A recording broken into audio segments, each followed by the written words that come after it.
Welcome back, everybody. We're doing a voiceover because I didn't talk near enough in the video. But today we're working on my personal 2014 Jeep Grand Cherokee with 5.7 HEMI in it. We're going to be replacing the water pump. So first we're taking the intake tubes off and the engine cover. That way we can have access to everything.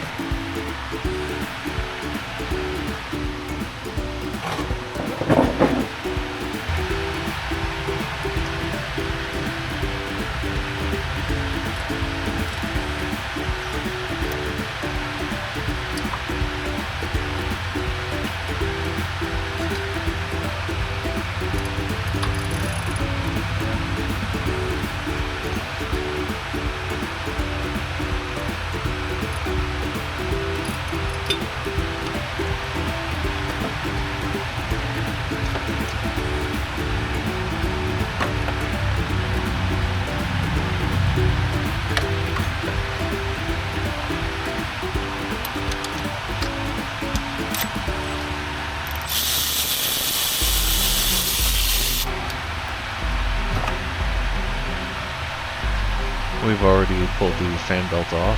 Here we're removing the thermostat housing to get the uprated hose out of the way.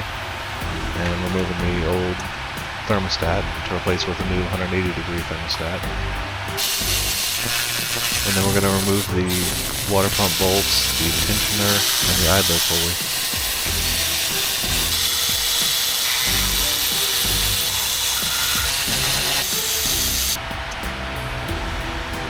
Now I'm running a small screwdriver around the lower radiator hose to break the stiction of the hose from the water pump. Then we pulled the lower radiator hose off, aimed the coolant into the drain bucket even though I already had the petcock open on the radiator to drain the coolant out. It just wasn't going fast enough and I wasn't going to wait for it. Now you can see I'm prying and hammering with a plastic headed hammer to try to break the water pump loose because someone used silicone on the previous install. If you are doing one of these jobs yourself, be nice to the next person. This has a one-piece gasket. It is a one-piece housing going on a one-piece front cover. There are no cracks. You do not need to silicone this. All it does is make it more difficult and make a mess. So always be nice to the next person because that next person is probably going to be you. Always compare your new parts with your old parts. Make sure all the bolts are the same. We have to switch this sensor over to right there. It has the same hole for the coolant line. Everything looks like it matches, so let's get back together with it. Now I'm using a razor blade to carefully scrape all the silicone and gasket material that was left behind, cleaning up the surface so the new gasket will seal properly.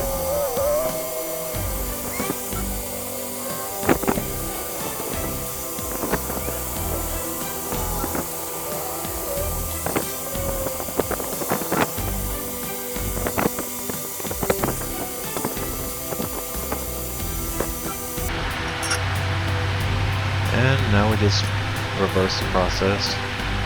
Same way you took it off, you put it back on.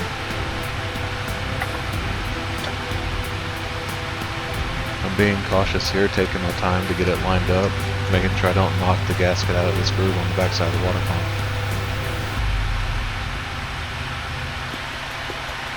And we're going to tighten down all the water pump bolts in a crisscross pattern, that way we don't warp anything, make sure it seats good. Got on the ANI data, pulled up the manufacturer's recommended torque specs, and use a torque wrench to tighten all the fasteners.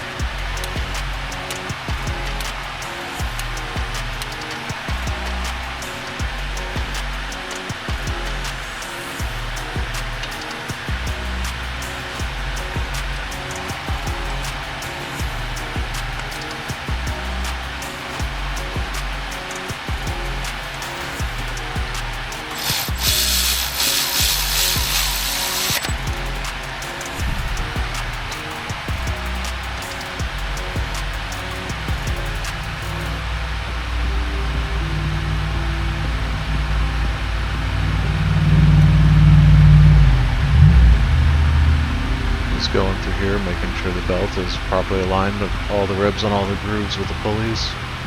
That way we don't have it off one, either throw the belt or chew it up.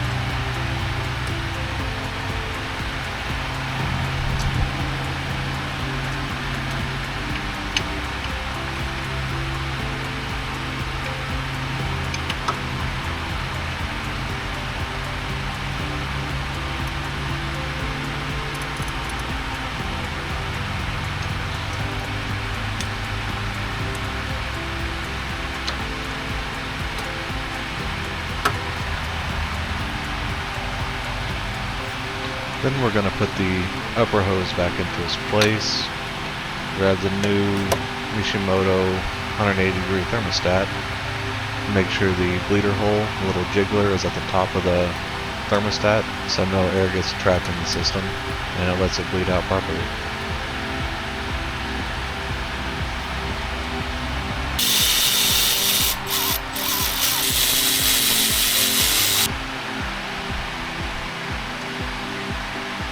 Then we reinstall the coolant temperature sensor.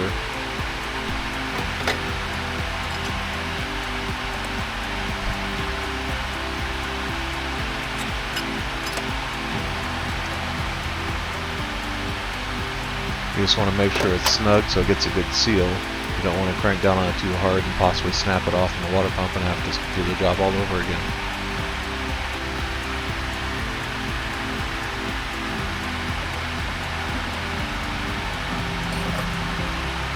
Then you're going to reinstall your intake tube, get the clamps back in place, hook up your intake air temp sensor and the breather hose.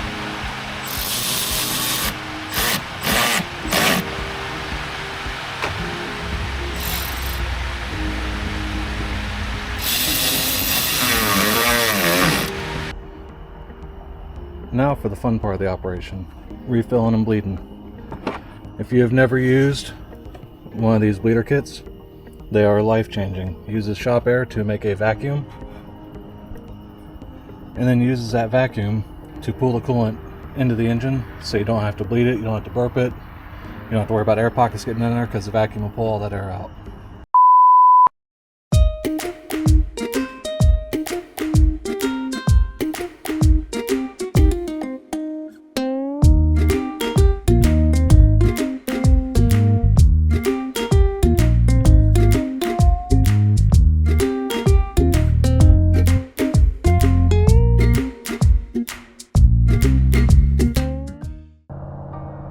Alrighty, as you can see, we got it all completed, put back together, cleaned it up so it's nice and shiny. And now we're going to fire it up, let it warm up, make sure everything works correctly. I won't bore you with that, I will just follow up whenever it's finished. Well, as you can see, we're sitting at 185 steady. It's a 180 thermostat, so it's not going to get much warmer than that unless you're really hammering on it or just sitting around idling forever.